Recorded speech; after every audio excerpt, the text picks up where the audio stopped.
Good Noonday Friday. Welcome to New Things Incorporated Ministries. So glad you're here.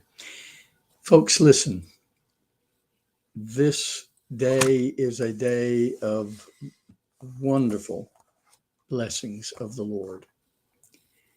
Listen to what John says. Of his fullness we have received, and grace for grace. Grace and truth came through Jesus Christ. In other words, Jesus is our sufficiency in grace and for grace. Maybe there have been times you've been backed into a corner and with trouble, and maybe you've been weighted down with heartache, paralyzed by disappointment. Good news in that Jesus Christ, there is a never ending supply of his grace.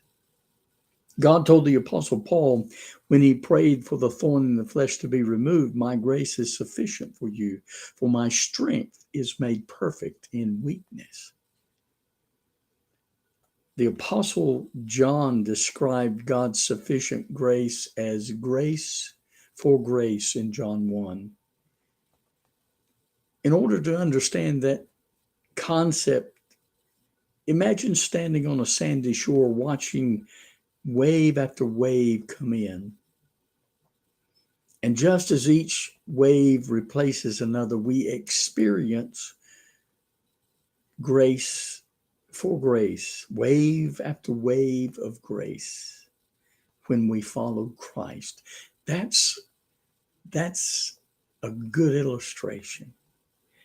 Jesus is the truth that sets men free from their bondage to sin and death, free from separation from God, free from purposelessness, free from despair.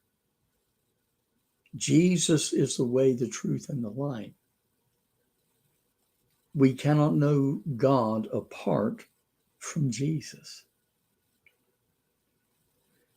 No sinful person comes to holy God without going through the truth, Jesus Christ himself, who saves us from that eternal separation from God the Father. In Jesus, we have grace that replaces grace and truth that never changes. Grace for grace. What a blessing that is for us today. I trust that will bless your heart and that you will see in your life today grace for grace. God bless you. And I hope you have the blessed rest of your day.